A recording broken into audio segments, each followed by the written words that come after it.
Spiritual ஜோதிடம் TV நேயர்களுக்கு அடியேன் உங்கள் சிவயோகி சிவசக்திமான் சுவாமிகள் வணக்கத்தை தெரிவித்துக் கொள்கிறேன்.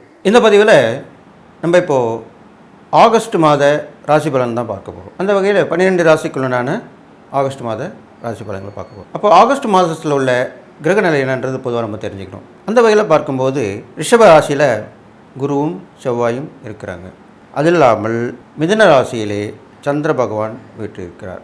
கடக ராசியிலே சூரியனும் சுக்கிரனும் வீற்றிருக்கிறார்கள். சிம்ம ராசியிலே புத பகவான் வீற்றிருக்கிறார். கன்னி ராசியிலே கேது பகவான் வீற்றிருக்கிறார்.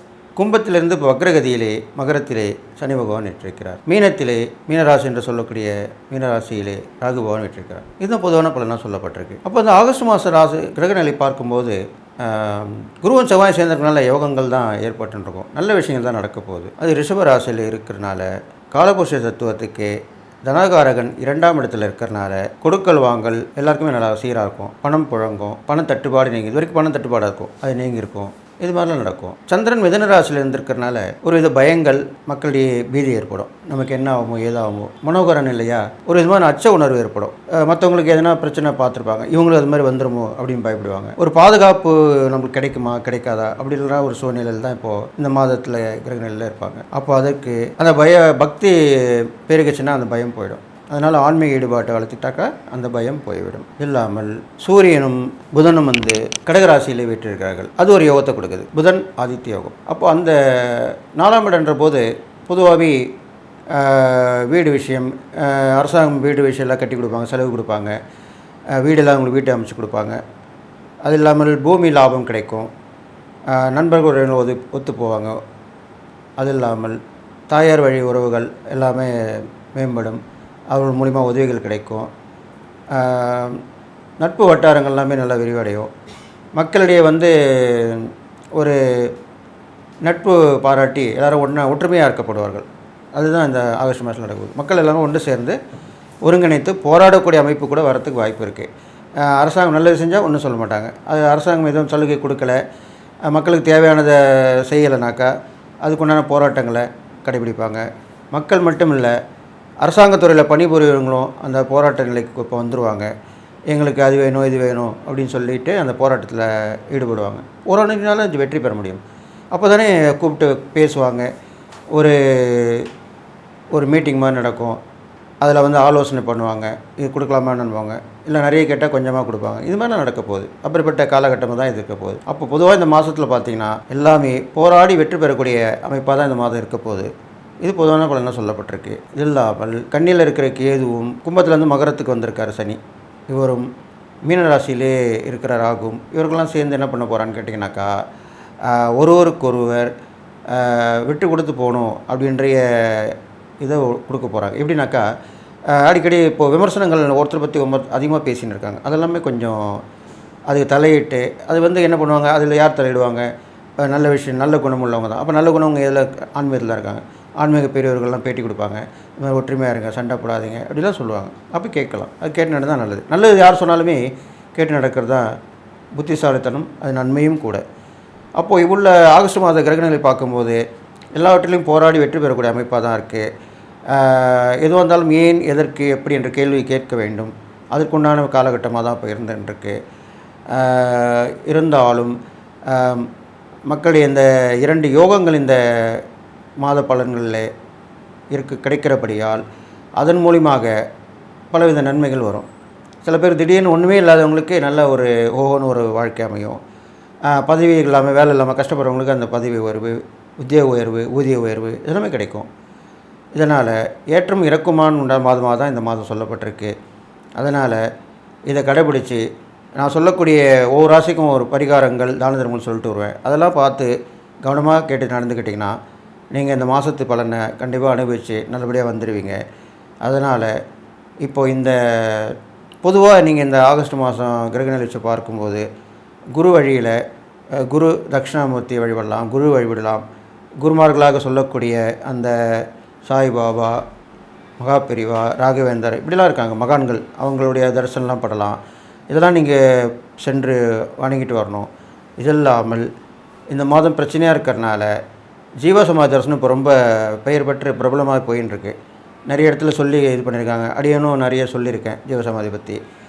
அதனால் அந்த ஜீவசமாதி தேடி போய் எல்லாம் அமர்ந்து அங்கே தியானம் பண்ணி வீட்டில் நிலவர பிரச்சனையும் நாட்டில் நிலவர பிரச்சனையும் சொல்லி நீங்கள் மனமுருக கோரிக்கை வச்சிங்கன்னா கண்டிப்பாக அதுக்கு நல்ல பலன் கிடைக்கும்னு சொல்லி இந்த ஆகஸ்ட் மாத பொது பலன்கள் இப்படி தான் இருக்குது. ஏற்ற இறக்கமாக தான் இருக்கும். போராடி வெற்றி பெறக்கூடிய அமைப்பாக இருக்குது. அதனால் இறை வழிபாடும் தான தர்மங்களும் தான் கண்டிப்பாக இதற்கு கை கொடுக்கும் என்று சொல்லி இந்த 12 ராசியில் கூட நான் சொல்ல போகிறேன். அதுக்கு முன்னாடி என்னோட குருநாதரை வணக்கிறேன். ஓம் குருப்யோ நம. நற்பவி நற்பவி நற்பவி. ஓம் காஞ்சிவாசாய வித்மகி சாந்தரூபாய தீமகி தன்னோ சந்திரசேகர பிரச்சோதயாத். என்னோட ஆத்மாதர் மகா காளி வணக்கம். ஓம் காளிகாசாய வித்மகி மசான வாசின்ன தீமகி தன்னோ அகோர பிரச்சோதயாத் என்று சொல்லி என்னுடைய உபாசனதான் என்ன மகாவாரங்கி வணங்குகிறேன். ஓம் அகிஷத் பஜாயி வித்மகி சண்டகஸ்தாய தீமகி தன்னோ வாராகி பிரச்சோதயாத்.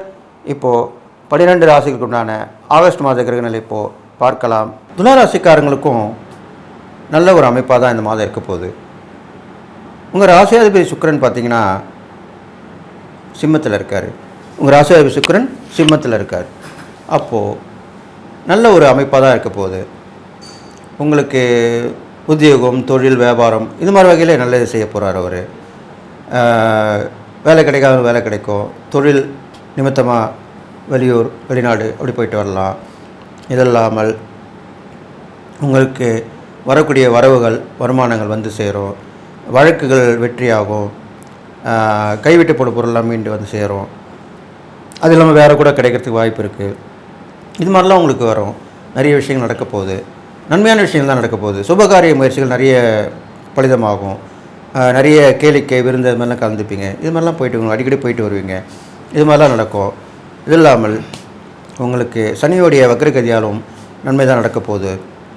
அந்த வகையில் உங்களுக்கு வந்து பார்த்திங்கன்னா நிறைய கூட ஒர்க் பண்ணுறவங்க, உங்களுக்கு கீழே உள்ளவங்க, பணியாளர்கள், இல்லைனா நீங்கள் அடிக்கடி பார்க்கக்கூடிய நண்பர்கள், உறவினர்கள், வெளி வட்டார பழக்கவர்கள் அப்படி சொல்லலாம். அதுவும் நல்லாயிருக்கும். மக்கள் தொடர்பு சொல்லுவாங்க. பிரபலமாகவங்களுக்கு மக்கள் தொடர்பு உண்டு. அப்போ மக்கள் அடிக்கடி சந்திக்கக்கூடியவர்களாக இருக்கலாம். நீங்கள் அப்படிப்பட்டவங்களுக்கு எல்லாமே கண்டிப்பாக நல்லது நடக்க போகுது. இது இல்லாமல் உங்களுக்கு பெரிய உதவி ஒன்று காத்திருக்கு. அது வந்து ஒரு பெரிய ஃபங்க்ஷன்லாம் நடக்கும். அவர் வந்து நீங்கள் செய்யறதை பார்த்துக்கிட்டே இருப்பார். 4 பேர்ட்டு கேட்டிருப்பாங்க, சொல்லியிருப்பாங்க. திடீர்னு உங்களை கூப்பிட்டு உங்களை அழைச்சி உங்களுக்கு அந்த ஒரு கௌரவம் கொடுப்பாங்க, மரியாதை செய்வாங்க, மதிப்பாக இருப்பீங்க. இது மாதிரிலாம் நடக்கும். அது மாதிரிலாம் கிடைக்கும்போது பார்த்திங்கன்னா ரொம்ப சந்தோஷமாக இருக்கும். ஒரு பாராட்டு வேலை நடக்கும். அதில் நீங்கள் கூட கலந்துப்பீங்க. எதிர்பாராத வகையில் உங்களுக்கு அங்கே ஒரு மதிப்பு மரியாதை கிடைக்கும். இதெல்லாமே நல்ல விஷயமாக நடக்க போகுது. இது இல்லாமல் நீதி நேர்மை உண்மையாக இருந்தீங்கன்னா இப்போ உள்ள காலகட்டங்களில் அந்த உண்மைக்கு உண்டான பரிசு நடக்கும். இப்போ உள்ள நீங்கள் நேரங்களில் பார்த்திங்கன்னா இந்த நிறைய பேர் இப்போ இந்த கேள்விப்பட்டிருப்பீங்க, குடியரசு தின விழாவில், சுதந்திர விழாவெல்லாம் இப்போ உயிரை காப்பாற்றுவாங்க இல்லையா? ரொம்ப தன்னுடைய உயிரை கூட இல்லாமல் காப்பாற்றுவாங்க. அதுக்கு வீர தீர செயல்னு சொல்லுவாங்க. அப்படிப்பட்ட செயல் உங்களுக்கு நடக்கக்கூடிய அம்சமாக இப்போ உள்ள காலகட்டம் இருக்குது. அப்போ அது மாதிரி எதாவது அமைஞ்சால் கண்டிப்பாக செய்யுங்க. ஒரு விபத்து நடக்க போதா, நீங்கள் உடனே ஓடி சென்று காப்பாற்றுங்க. இருந்தாலும் நீங்கள் கவனமாக தான் இருக்கணும். ஆனால் உங்களுக்கு ஒன்றும் ஆகாது. அப்போது அது மூலிமா நடந்து உங்களுக்கு அந்த உயிரை காப்பாற்றுறதுக்கான ஒரு வீரதீர செயல் தைரியமாக செஞ்சார்ப்பா, தைரியமாக காப்பாற்றிட்டார்ப்பா, இல்லை கொஞ்சம் அவங்க உதவிக்காக இருந்துருப்பாங்க, அவங்க ஹாஸ்பிட்டல் போனால் பழிச்சுப்பாங்க. அப்போ அந்த மாதிரி நீங்கள் உதவி பண்ணலாம். இது மாதிரிலாம் செய்யணும். இதெல்லாம் ஏன் சொல்கிறேன்னா, இது மாதிரி ஒரு வாய்ப்பு உங்களுக்கு உருவானாலோ, அந்த நிகழ்ச்சி நடந்தாலோ அதில் கலந்துக்கிட்டு நீங்கள் கண்டிப்பாக வெற்றி பெற போகிறீங்க. அதுக்காக ஒரு நேரம் தான் இப்போ நடந்துட்டுருக்கு அப்படின்னு சொல்லியிருக்கேன். இது மாதிரிலாம் பண்ணிட்டு வரலாம். இது இல்லாமல் நீங்கள் செய்யக்கூடிய இறை வழிபாடுன்னு பார்க்கும்போது நரசிம்மர் வழிபாடு பெரும்பாலும் சொல்லப்பட்டிருக்கு துளாராசிக்காரங்களுக்கு. அது இல்லாமல் ஆஞ்சநேயர் வழிபாடும் பண்ணிட்டு வரலாம். ரெண்டுமே பண்ணிட்டு வரது நல்லது. சனீஸ்வரன் அனுதினம் நீங்கள் வணங்கிட்டு வரணும். ஏன்னா உங்கள் ராசியில் தான் ஒரு உச்சம் பெறார். அதனால் சனீஸ்வர வழிபாடு சனிக்கிழமையில் வழிபட்டு வருது நல்லது. உடல் ஊனமுற்றவங்களுக்கு உதவி பத்தாசு பண்ணிட்டு வாங்க. அவங்களுக்கு தேவையானதெல்லாம் செஞ்சுட்டு வாங்க. அவங்களுக்கு கேட்டு நீங்கள் வாங்கிட்டு கொடுக்கணும். அவங்க கேட்காமே நீங்கள் செய்கிறது தான் அவங்களுக்கு ரொம்ப சந்தோஷமாக இருக்கும். அவங்க நிலைமை பார்த்து தானே செய்கிறீங்க. அதனால் கண்டிப்பாக அதனுடைய பலன் தான் உங்களுக்கு அபரிதமாக இருக்கும். இது மாதிரி பண்ணலாம். அது இல்லாமல் பெண்கள் வகையில் அவங்களுக்கு செய்யக்கூடிய தேவைகள், உதவிகள், அது உங்களோட மனைவியாக இருக்கலாம், மகளாக இருக்கலாம், தாயாக இருக்கலாம், அது பார்த்து பண்ணணும். அவங்க தேவையான உதவிகளை நீங்கள் அவங்க சொல்ல மாட்டாங்க. ஆனால் நீங்கள் சொல்லாமல் அவங்க கேட்காம செஞ்சிங்கன்னா அதுக்கு நிகர் அது அவங்க அவ்வளோ சந்தோஷப்படுவாங்க. அவங்க எப்பயுமே நல்லா கேட்டுங்க, நம்ம தானம் பண்ணுறதுனால தான் சந்தோஷம் நம்மளுக்கு உதவி கிடைக்கும் அப்படிலாம் கிடையாது. நம்ம கூட நெருங்கி பழகுறவங்களாக இருந்தாலும் சரி, நெருங்கிய உறவாக இருந்தாலும் சரி, அவங்களுக்கு நம்ம கேட்காமலே செஞ்சால் அது ஒரு வகையில் தான தர்மம் தான். அப்போது அதனுடைய பலனும் கண்டிப்பாக கிடைக்கும் தான் இந்த பதிவில் நான் சொல்கிறேன் உங்களுக்கு. எந்த ஒரு மனிதருக்குமே நம்ம கேட்காமல் செய்யக்கூடிய அந்த உதவி ஒத்தாசைகள் ரொம்ப பெரிய பலனை கொடுக்கும். அதுதான் மனித நேயம்னு சொல்லுவாங்க. ஹியூமன் பீயிங் சொல்கிறாங்க இல்லையா, அதுதான் மனித நேயம். அதை நீங்கள் கடைப்பிடிச்சி வரணும்னு சொல்லியிருக்கேன் இந்த மாத பலனில்.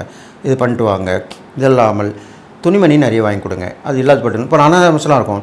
நீங்கள் புதுசாக துணிமணி வாங்கி கொடுக்கணும்னு அவசியம் இல்லை.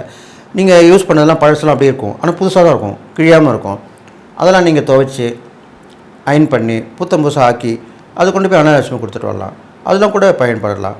நீங்கள் வீட்டுக்கு வர பாத்திரக்காரெலாம் வந்து கேட்பான், இப்போ அங்கே மாதிரி கொடுக்காதீங்க. அவங்க என்ன பண்ணுவோம் எது பண்ணுவோன்னு தெரியாது.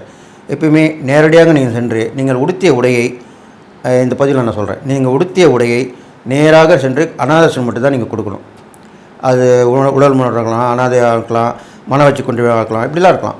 அவங்களுக்கு கொடுக்குறதா நல்ல பலனாக சொல்லப்பட்டிருக்கு. மற்ற யாருக்கும் தானம் பண்ணாதீங்க. அதனால் அவங்க என்ன செய்வாங்க ஏது செய்வாங்க உங்களுக்கு தெரியாது. உங்களுடைய நேரடி பார்வையிலே நீங்கள் உடுத்திய உடையை கொடுப்பது தான் நல்லதாக சொல்லப்பட்டிருக்கு.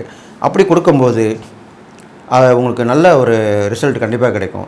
இந்த நம்ம உடுத்திய உடையை கொடுத்தா அது கூட கர்ம கரையத்துக்கு உண்டான வாய்ப்புகளில் சூட்சமாக சொல்லப்பட்டிருக்கு. அதை இப்போ நான் சொல்கிறேன். அதை நீங்கள் கேட்டு நடந்துங்க. அது மாதிரி பண்ணிட்டு வாங்க. அது இல்லாமல் நீங்கள் தொலைதூர பயணம் ஒன்று வரும், அது மூலிமா போயிட்டு வந்தீங்கன்னா ஒரு நல்ல ரிசல்ட் கிடைக்கும். ரொம்ப நாளாக ஒரு பிரச்சனை முடியாமல் இருக்கும். அந்த பயணத்தால் உங்களுக்கு அந்த பிரச்சனை கண்டிப்பாக முடிய போகுது. இதெல்லாம் நல்ல விஷயமாக நடக்குதுன்னு சொல்லியிருக்கேன்.